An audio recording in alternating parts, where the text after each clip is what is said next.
Mapato mkoa wa Tanga kwa miezi 9 kwa maana kuanzia mwezi Julai 2025 hadi mwezi Machi 2026, mkoa ulikuwa umepangiwa kukusanya bilioni 296.3, lakini mkoa pia umeweza kukusanya bilioni 406.17, ikiwa ni ufanisi wa asilimia 137. Kwa ndugu waandishi, kama mnavyojua ni ufanisi mkubwa sana, na ufanisi huu haujatokea tu, ni mchango wa wadau mbalimbali, lakini kipekee kabisa nianze kushukuru ofisi ya mkuu wa mkoa na vyombo vyake, lakini pia pamoja na wakuu wa wilaya na vyombo vyao, kwa kuwa wamekuwa mstari wa mbele sana kuhakikisha kwamba tunakusanya kodi kwenye mazingira salama na tulivu. Lakini pia niwashukuru kipekee pia walipa kodi wetu ambao ndio wamewezesha tukapata huu ufanisi wa asilimia 137. Nawashukuru sana walipa kodi. Haya yote ni matunda ya mchango wao. Maana hiyo, naomba nisisitize yafuatayo. La kwanza, kama mnavyojua, mwezi wa kwanza hadi wa tatu ilikuwa ni kipindi cha makadirio. Tunashukuru walipa kodi wote ambao wamejitokeza kukadiriwa na kulipa kodi zao, lakini kuna baadhi ambao hawajafika. Nitoe wito tu, ofisi zetu ziko wazi. Wale ambao wameshindwa kufika kwa sababu mbalimbali, basi wafike tuweze kuwakadiria na waweze kulipa kodi yao. Kuna mazoezi mbalimbali yataanza kwa ajili ya kufuatilia wale ambao hawajalipa, kwa hiyo pengine waje mapema kabla hatujafanya hayo mazoezi.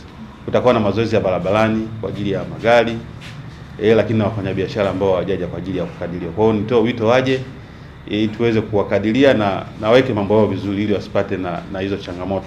Nitoe wito tu kwa wafanyabiashara wahakikishe wanatoa risiti kwa kila huduma au bidhaa wanazouza. Lakini kama unavyojua, wafanyabiashara pia nao ni wanunuzi sehemu, yaani wananunua sehemu waweza kwa jumla au rejareja, nao wanakuja kuuza. Kwa hiyo pia nao pia wanawajibika kule wanakonunua, pia wadai risiti. Lakini hata kwa wananchi kwa ujumla pia, wakati wananunua, nisisitize tu, wananchi pia wana wajibu wa kudai risiti. Kwa hiyo kila manunuzi wanaofanya wahakikishe wanadai risiti ya kielektroniki. Na kama kuna changamoto yoyote, pengine hawajapewa risiti, basi wasisite kuwasiliana. Tukishafungua ofisi ya mkata, mkoa wa Tanga utakuwa na ofisi kwenye wilaya zote, kwa maana ya ofisi 8 kwa maana ya jiji na wilaya zilizobakia. Kwa hiyo ukijumlisha na mkata, sasa tunakuwa na ofisi 9. Lakini mamlaka ya mapato iko tayari kusikiliza maoni ya wadau na kuhakikisha kwamba tunawafikia. Kwa hiyo ukiwa na uhitaji tena, basi na sisi tutaomba kwa kamishna mkuu tupate ridhaa, pengine kufungua ofisi nyingine kwa ajili ya kusogeza huduma jirani na wadau wetu.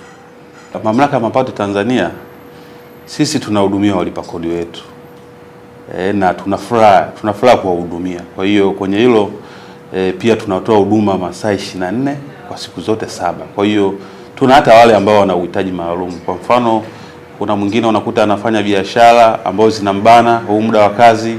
Kwa hata kuna wengine tunawahudumia hata baada ya muda wa kazi, wengine hata weekend. Kwa hiyo nitoe wito tu kwa wafanyabiashara wa Tanga, ukiwa na hizo changamoto, tafadhali tuwasiliane. Tuko tayari kukuhudumia muda wote, muda wa kazi au sio wa kazi, lakini pia hata weekend. Utuambie tu, tutakuhudumia. Kwa hiyo mimi niwakaribishe, karibuni sana, lakini nisisitize tunafuraha sana kuwahudumia. Tunawachukulia wao ni timu moja na sisi ni ndugu zetu. Kwa hiyo muda wote watufikie, tuweze kuwasikiliza na kuwezesha biashara zao. Kwa hiyo yote ipo kwenye dhana ya kuwezesha biashara zao.